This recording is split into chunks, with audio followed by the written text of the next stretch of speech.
Hello everyone, इस video में हम लोग बात करने वाले हैं CO2 के ट्रांसपोर्ट के बारे में। पिछली वीडियो में हम लोगों ने बात कर चुके हैं ऑक्सीजन के ट्रांसपोर्ट के बारे में। तो इस वीडियो में हम लोग 3 टॉपिक कवर करेंगे। CO2 के ट्रांसपोर्ट के बारे में पढ़ेंगे और रिस्पायरेशन के रेगुलेशन के बारे में और रिस्पायरेटरी डिसऑर्डर के बारे में।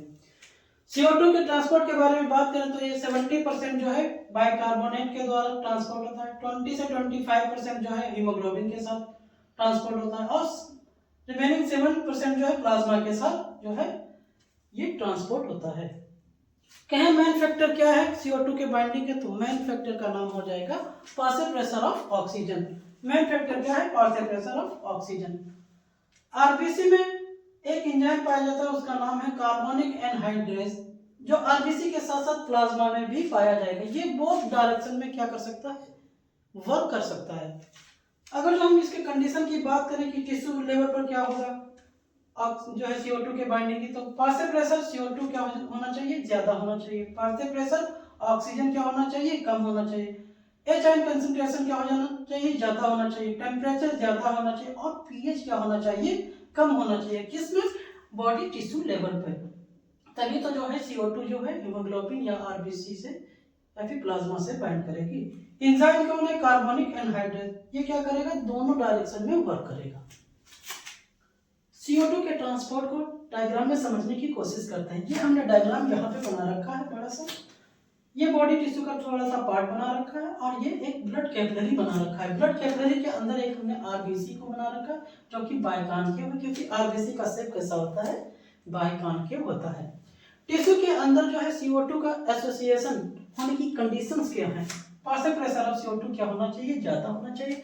पार्शियल प्रेशर ऑफ ऑक्सीजन क्या होना चाहिए? कम होना चाहिए। एच आयन कंसंट्रेशन ज्यादा होना चाहिए और टेम्परेचर भी ज्यादा होना चाहिए। इस कंडीशन पर क्या करेगा? CO2 जो है ब्लड कैपिलरी में क्या कर जाएगा? डिफ्यूज कर जाएगा। मान लीजिए यहाँ पर 100% जो है कैटाबॉलिक रिएक्शन के दौरान टिश्यू के द्वारा जो CO2 प्रोड्यूस किया गया है वो यहाँ पे मान लीजिए 100% है, तो 7% जो है प्लाज्मा के द्वारा ट्रांसपोर्ट हो जाएगा। एनसीईआरटी में सिर्फ इसका डाटा दिया हुआ है तो हम लोग सिर्फ डाटा याद करेंगे। 20 से 25% जो है कार्ब अमीनो हीमोग्लोबिन के फॉर्म में ट्रांसपोर्ट होगा। CO2 क्या करेगा? हीमोग्लोबिन के साथ रिएक्शन करके कार्ब अमीनो हीमोग्लोबिन बना लेगा। इसी के फॉर्म में जो है 20 से 25% जो है CO2 क्या हो जाएगा? ट्रांसपोर्ट हो जाएगा। 70% जो है CO2 किसके द्वारा ट्रांसपोर्ट होगा? बाइकार्बोनेट के द्वारा। देखते हैं कैसे। CO2 जो है वाटर के साथ रिएक्शन करके किसके प्रोसेस में? Carbonic anhydrase. ये ऐसा एंजाइम है जो दोनों डायरेक्शन में काम करता है।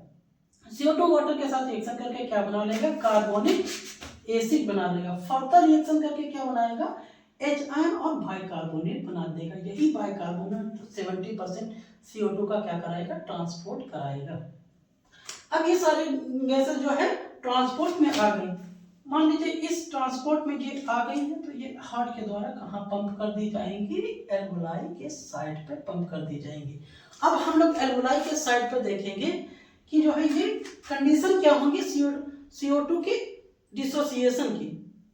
तो कंडीशन यहाँ पे क्या होना चाहिए? पार्शियल प्रेशर ऑफ ऑक्सीजन ज्यादा होना चाहिए और पार्शियल प्रेशर ऑफ CO2 कम होना चाहिए। एच आयन कंसंट्रेशन भी कम होना चाहिए और टेम्परेचर तो कम होना चाहिए। अब ये सारी रिएक्शन यहाँ पर क्या हो जाएंगी? रिवर्स हो जाएंगी। मतलब जो है बाइकार्बोनेट जो है बनाएगा क्या बना देगा? कार्बोनिक एसिड बना देगा और कार्बोनिक एसिड यहाँ पर क्या बनेगा? CO2 और वाटर में टूट जाएगा। CO2 कहाँ पे रिलीज कर दिया जाएगा? एटमॉस्फेयर में रिलीज किया जाएगा। ऐसे ही ये कार्ब अमीनो ग्लोबिन भी क्या कर जाएगा? यहाँ पे डिसोसिएट किया जाएगा। कार्ब अमीनो हीमोग्लोबिन जो हीमोग्लोबिन और CO2 में यहाँ पे क्या हो जाएगा? टूट जाएगा। CO2 कहाँ पर ट्रांसपोर्ट की जाएगी? वही कहानी एटमॉस्फेयर में। जब हम लोग ऑक्सीजन के ट्रांसपोर्ट की बात कर रहे थे तो देख रहे थे कि 100 ml oxygenated blood 5 ml oxygen deliver कर रहा था किसको? टिश्यू को। CO2 की बात करें तो 100 ml डीऑक्सीजनेटेड ब्लड कितने? 4 ml CO2 डिलीवर करेंगे कहाँ पे? एल्वोलाई को। देखिए 100 ml ऑक्सीजनेटेड ब्लड कितना कर रहा था? 5 ml ऑक्सीजन डिलीवर कर रहा था किसको? टिश्यू को। 100 ml deoxygenated blood 4 ml CO2 को डिलीवर करेगा एल्वेलाई में। रेस्पिरेशन के रेगुलेशन की बात करें तो यहाँ पर हम लोग दो पढ़ेंगे, एक तो होगा केमिकल रेगुलेशन और एक होगा न्यूरल रेगुलेशन, जहाँ पर हार्मोनल रेगुलेशन नहीं पढ़ेंगे। न्यूरल रेगुलेशन की बात करें तो ये वॉलंटरी और इनवॉलंटरी दोनों हो सकता है। इनवॉलंटरी को ऑटोमेटिक कंट्रोल भी बोलते हैं। ये डायग्राम बना रखा है, ये न्यूरल कंट्रोल का, ये छोटा सा जो है केमिकल रेगुलेशन का है। न्यूरल रेगुलेशन की बात करें तो जो है इसमें दो सेंटर पाए जाते हैं, कौन कौन से? नीमोटैक्सिक सेंटर और respiratory rhythm centre. Pneumotaxic centre जो है कहाँ पाया जाता है? पॉन्स में पाया जाता है। और रेस्पिरेटरी रिदम सेंटर कहाँ पाया जाएगा? मेडुला में पाया जाएगा। नीमोटैक्सिक सेंटर को क्या कहते हैं? स्विच ऑफ कहते हैं, स्विच ऑफ सेंटर भी कहते हैं।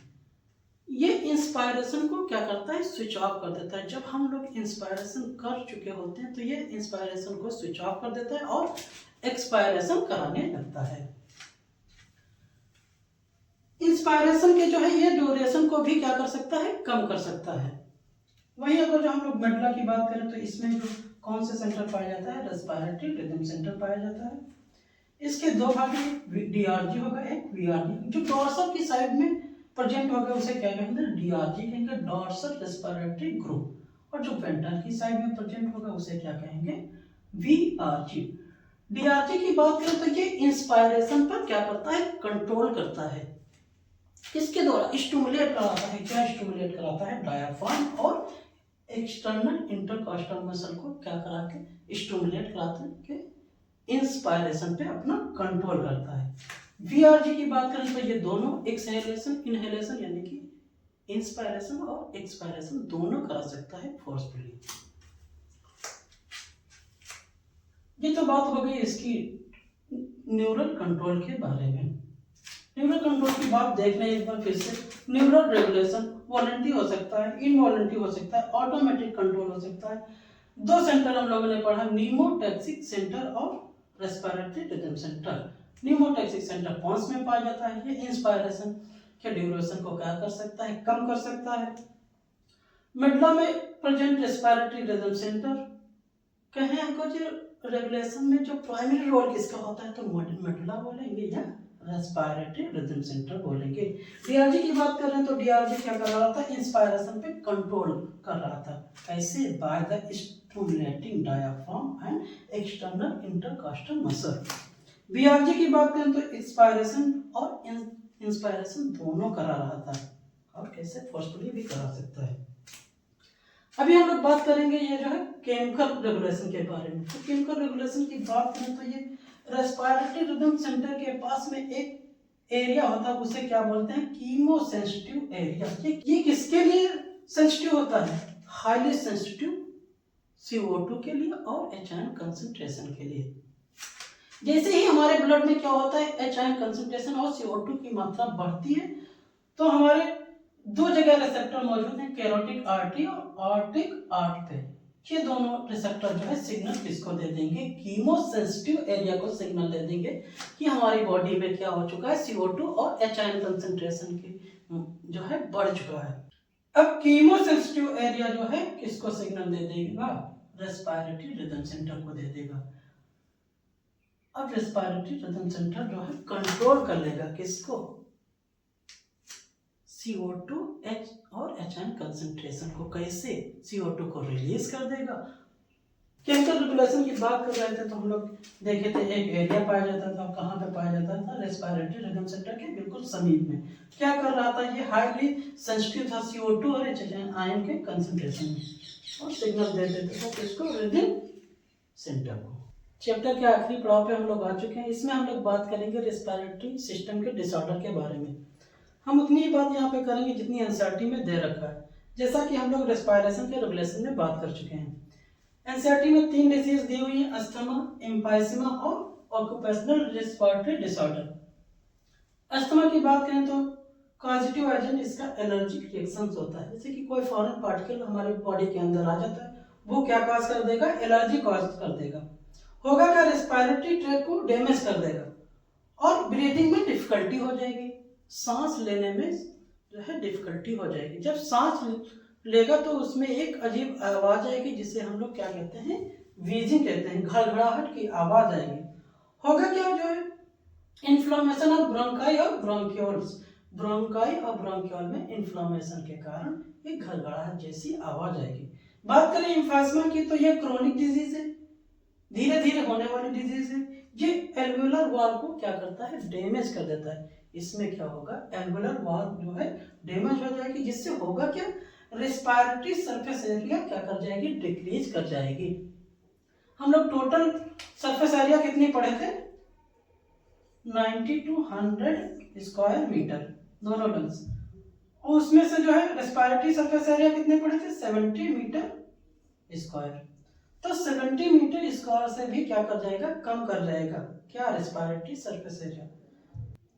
एम्फाइसमा का मेजर कॉज क्या है, तो कहीं सिगरेट स्मोकिंग, जो सिगरेट स्मोकिंग करते हैं उसमें जो है एम्फाइसमा ज्यादा देखा गया।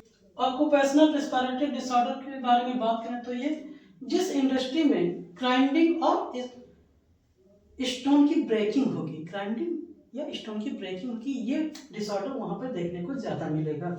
ये करता क्या, जो है डिफेंस मैकेनिज्म को डिक्रीज कर देता है, और ज्यादा लंबे समय तक अगर जो हम वहां पर बने रहे तो क्या कर देगा, ये हमारे जो है लंग्स फाइब्रोसिस में कन्वर्ट कर देगा, जिससे हमारा लंग्स क्या होंगे, डैमेज हो जाएंगे। इसमें चाहिए कि जो है वर्कर्स जो होते हैं, जो यहाँ पे काम करने वाले वर्कर्स होते हैं, उनको चाहिए कि जो है एक प्रोटेक्टिव मास्क पहनना चाहिए। और डी के एग्जांपल देखें तो सिलिकोसिस और एस्बेस्टोसिस हो जाएगा।